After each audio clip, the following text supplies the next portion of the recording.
Teflon TV. Teflon TV. What up, my people? You know who it is. It's the Don. Tony Teflon, House Teflon. We pull the string. It's the Don. Tony Teflon, House Teflon. We pull the string. Hey yo, what the deal, my people? And this episode here is about the Night Fort. And the reason why I'm doing this about the Night Fort is because I think that a lot of stuff in the books will lead to the Night Fort. I think the Night Fort is the key, the catalyst. This is where everything merges at. So I think in order to see what's going to happen and try to predict what's going to happen, we're going to have to look back and see exactly what the Night Fort is, how it came about, and everything about it. And I think by doing so, we will be able to break down a lot of different things in this book. So spoilers for everything up until everything. If you ain't read it, don't watch this. Alright, here we go. Now the Night Fort is the oldest and largest castle on the wall. It was the first stronghold of the Night's Watch after its founding. It is the only castle that used the walled cells as steps are carved directly into it. The Night Fort remained occupied until 2 centuries ago. The Night Fort had fallen into disrepair, with most of the administrative functions of the watch transferred to the more centrally located Castle Black. The reason for this is Queen Allis Targaryen, known as Good Queen. While her husband, King Jaehaerys I, was visiting Winterfell, she became bored. She took off on Silverwing and flew to the wall. Now, the story that is told is that she was impressed with the bravery of the Night's Watch, and in return, when her husband came after her, she convinced him to double the size of the Watch's land. The land that was acquired was called the New Gift. During her visit, she stayed at the Castle Snowgate, which was renamed Queen's Gate in her honor. She also convinced the Night's Watch to build another smaller castle for the Night's Watch. The castle was Deep Lake and was paid for by the Queen's own jewels and built by men the king sent up from the south. As soon as it was completed, the Night Fort was abandoned, as requested by Queen Allis. So the question I have is this. What could the Night's Watch have done to impress the Queen so much? My answer to that is nothing. As a queen, I am sure she has seen tournaments. She has seen great skilled swordsmen. So I doubt a display of this would be enough for the queen to get caught to cough up her own jewels to pay for a new castle for them. So this is what I think really happened. I think the queen herself, whole purpose to coming to the north was to go to the war. I think she hid this fact from her husband and used the board thing as an excuse to fly up there so she could be alone.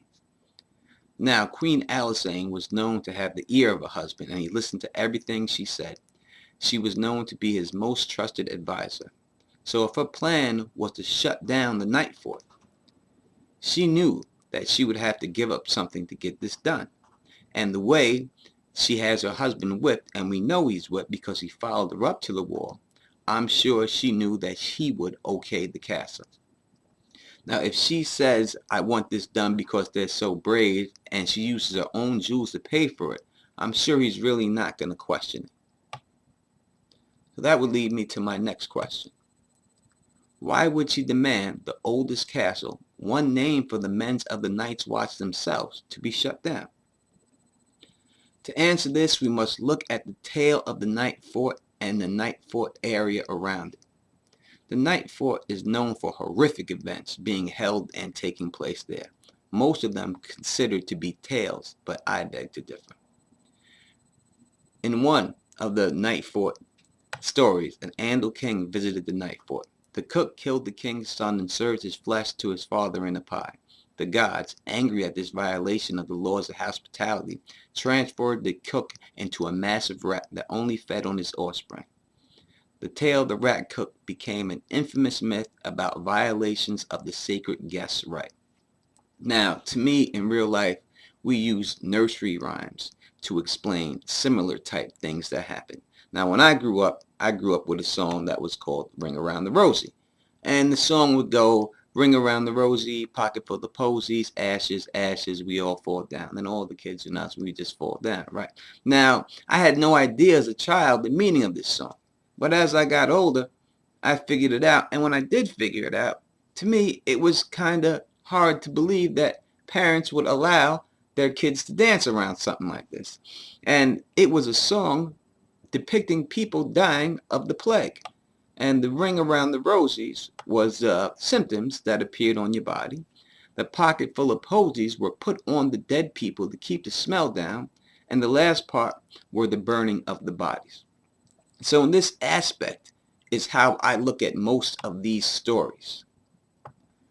In another story, a young girl disguised herself as a boy named Danny Flynn to serve on the wall. But she was raped, and murdered at the night fort for unknown reasons by unknown people. That brings me to the 79 Sentinels.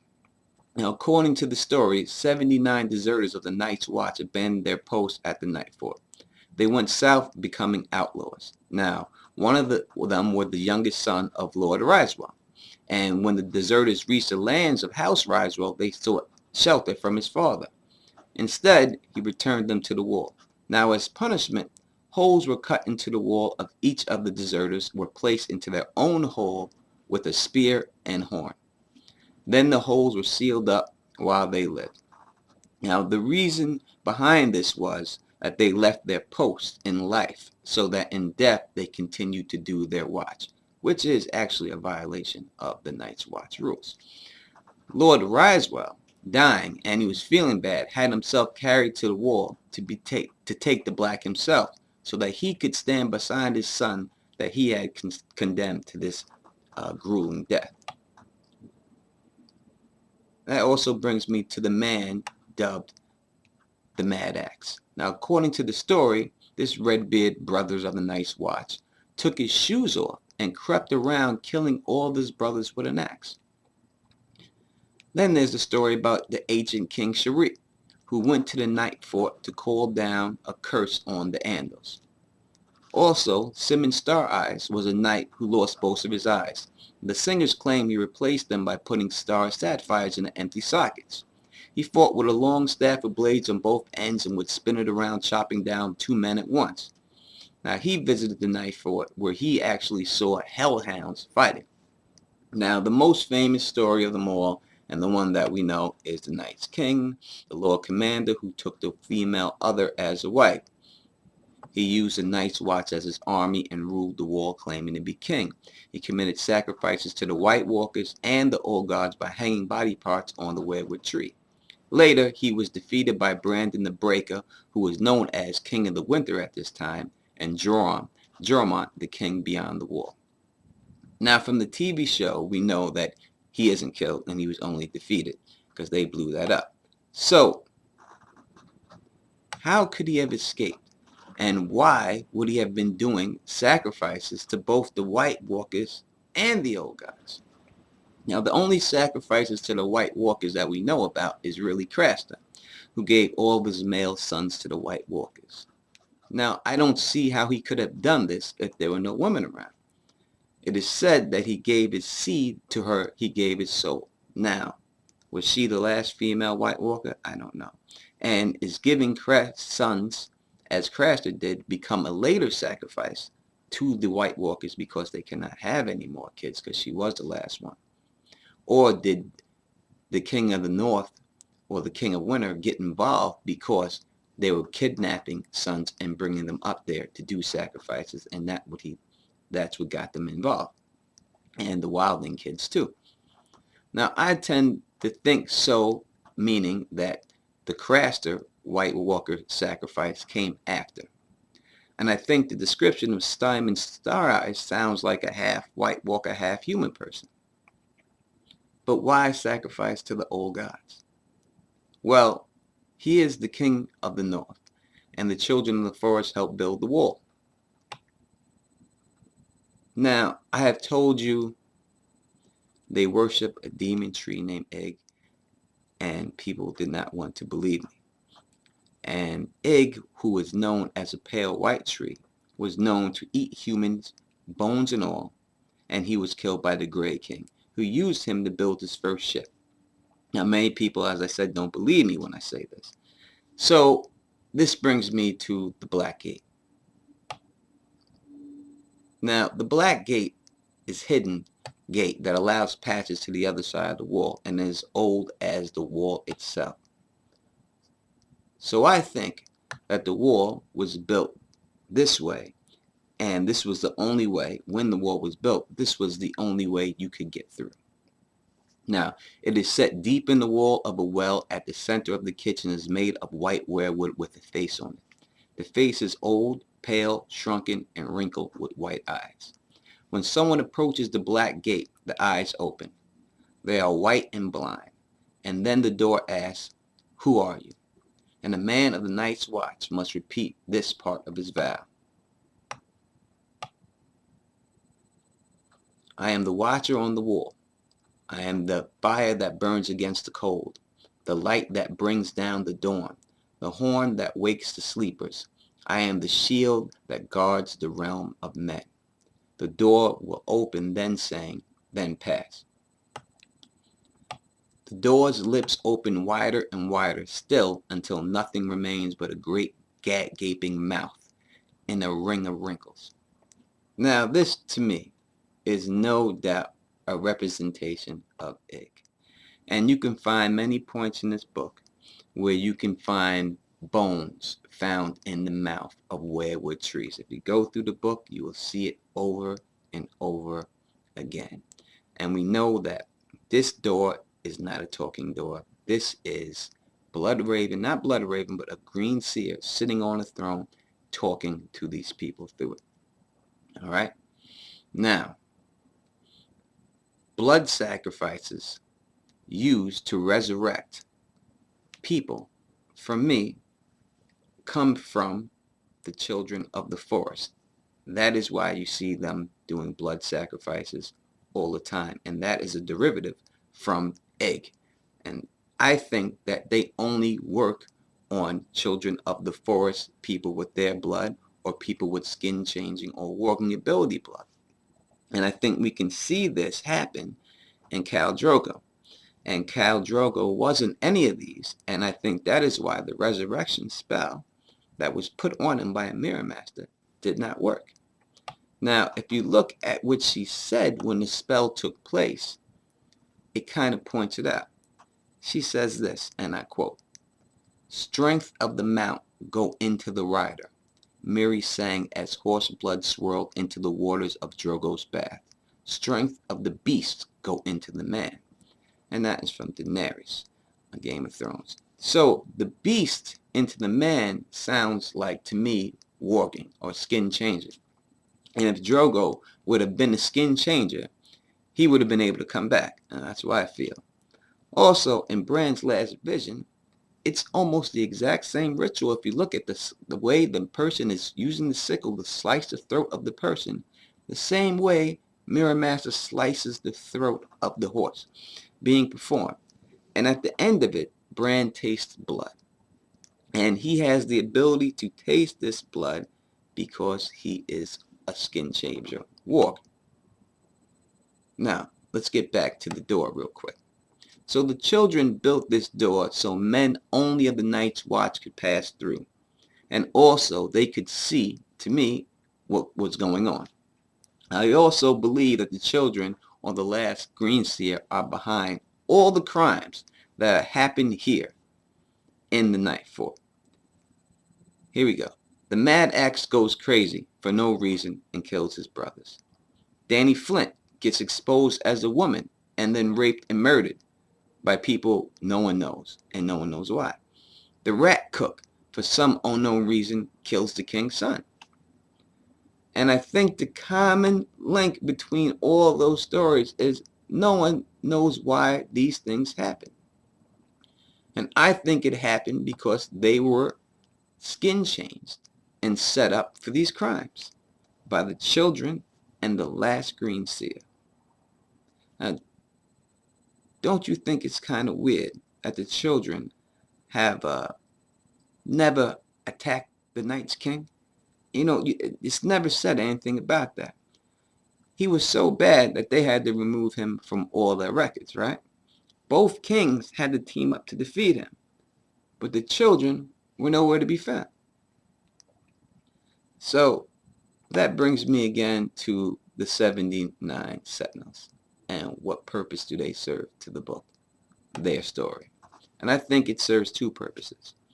When people desert the Night's Watch, we know that they are beheaded. We've seen this before. That is what usually happens. But this Lord Commander has them sealed in the wall with spears and horns instead. We know that the wall is magic, and it has magic in it. And something in this magic, something in this ice, allows body to be fresh and meat not to decay. And we know this because there's several scenes, as one in John and Dance with Dragons says. One storeroom held wheels of cheese so large it took 2 men to move them. In the next, casks of salt beef, salt pork, salt mutton, and salt cod were stacked 10 feet high. 300 hams and 300 long black sausages hung from the ceiling beams below the smokehouse. Now, this is where the bodies were brought to, and this is where John's body is going to be brought to. So if we look at Melisandre, whose powers are stronger for some reason, even though she worships her law, but her powers are stronger than ever at the wall. And it seems no one asks why is her powers stronger. Now, as I said, the blood sacrifices, which is what she mostly does, is a direct magic from the children. And that is why I believe her powers are stronger. She also says to John, and you gotta remember this, she says, keep your wolf close. All right? Now, most think she means that for protection, because she has the vision of the people stabbing him in the dark. But no, I do not believe that is what it's for, not to die. Now, in the show, I'm going to go with the show for a little bit here, just to make this point, but it still will, most likely, you can use it as canon. In the show, we see Melisandre make Gendry like him, right? And she makes him think he's going to get some, and she's going to hit it. And then after, when she does that, she puts leeches on him, all right? Now, before she kills him, she says she likes to make them calm before she sees the kill. They do the kill, right? So they don't expect it. Now, we know, I know, or people who have read the book know that John has to be resurrected as Azor Ahai. So his body is placed in the ward for its magic to stop decay. Then he walks into Ghost. Now remember, Melisandre said, keep your wolf close. So earlier she puts out her hand, remember, and Ghost sniffs it, and he likes her. And that's just like Gendry. And from the words of Mira Master, from performing what she did on Khal Drogo, remember that she said, strength of the beast go into the man. And I believe that this is what will happen to bring Jon back from death. That he will have to sacrifice, or Melisandre will sacrifice his wolf. Now, again, with the 97 being trapped in the wall. The second part. Now, knowing that they are in a form of suspended animation when people are frozen, and knowing that the Horn of Winter wakes the giants from the earth, right, is supposed to bring down the wall. This is very suspicious to me. Also, when Bran travels through the gate, it says this. The door's upper lip brushed softly against the top of Bran's head, and the drop of water fell on him and ran slowly down to his nose. It was strangely warm and salty as a tear. Now, we also know Dolorous Ed hears something in the wall, and we know this from Jon's chapter in A Storm of Swords. Arch and Ice Axe had been halfway through the wall when the tunnel was found by the Rangers from the Night Fort. They did not trouble to disturb his digging, only sealed the way behind with ice and stone and snow. Dolorous Ed used to say that if you pressed your ear flat to the wall, you could still hear arson chipping away. So to me, this kind of reminds me of a Lord of the Rings type situation, at least that one situation in Lord of the Rings, and I'm not a Lord of the Rings expert, when the knights have to prove themselves before that they can rest. And that is how Aegon, I do believe his name is, the king, gets them, the souls of them, to help him wipe out these guys with the battle. Now, could it be that these men could be the sleepers that the Night Watch needs to awake? to help them save the realm and get them forgiven for abandoning their post. Finally, let me get back to Melisandre. Now, her prophecy says Azor Ahai will wake dragons from stone. And this is her prophecy that she says. You don't really hear anyone else say this stone prophecy. That's from her. Now, the wall, as I just said before, when they packed it in, is made from ice and stone, right? Now, Queen Allis got this whole thing started by demanding that the Night Fort be shut down. And the thing to know about her is her dragon Silverwing was mated with Burramoth. Now, it is said even years after Jaehaerys I and Alysanne died, Burramoth and Silverwing often coiled about each other in the fields. So these dragons loved each other and were mating all the time. So to kind of wrap this up, she gives them a new castle on the lake and says abandon this one. Why would she do that? Well, I think she knew the place was evil and being controlled by the green seers and the children of the forest, and that there is a dragon egg in the wall or by this lake. The lake is described as a green lake that runs along the wall, which along the wall could be through the wall into the wall. Also, her people are the ones who built this place, not the people from the Night's Watch. And I think that is key. Now, I'm not saying I am not the only one who thinks this for no reason at all. In A Feast for Crows, Sam was reading about the others.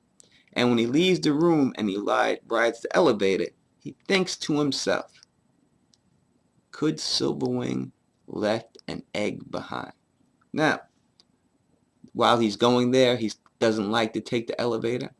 And he's like, oh, if I was a dragon, I could have flied to the top. But then he thinks, could Silverwing have left the egg behind? And that's in The Feast for Crows, right? The last book, not early, last. Next, he talks about his longbow training. So if you put them all together, first he was reading about the others, thinking about dragon eggs, and then goes off to do longbow training. 3 things: the longbow, which could hit a dragon, ice dragon, with the others. So why would George R. Martin put that in, if not to hint these facts? Now, if we go to modern time right now, Patchface and Shireen are headed there. And remember, her dream Shireen had is her being eaten by a dragon. All right? Melisandre sees Patchface in her vision with blood on his mouth, the same way the lady looked when Vladimir Sixscales tried to take control of her, like a weirwood tree. A weirwood tree that is evil, an evil one named Ig that is worshipped by the children of the forest. And that is what I believe is going down at the Night Fort. And that is what I think is going to happen with Jon Snow.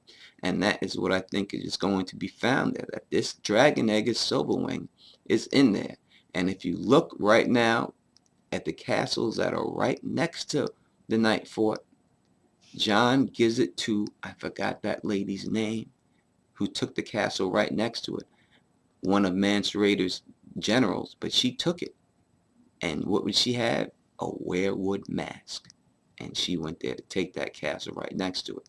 And the castle on the other side went to by the Weeper. And he was looking for something. So we have the one general from Mance Rayder with the weirwood mask that was spotted before the Battle of the Wall by herself looking for something at that castle. And then Jon gives her a castle right next to the Night Fort, and she accepts this and garrisons that. I think that is what's going to happen. I think Patchface will be warped, and I think he will commit atrocities there. So thank you for watching. Thank you for subscribing. Please thumbs up it if you like it. Please share it if you like it. And thank you for anyone who has supported me, and especially for the people who have bought my book, which is in stores now. Thank you very much. And thank you to all the people who leave the comments. Tony Teflon, you're the best. Baby, I know I am, but I like to hear it, so keep saying it. Peace! And stay sexy.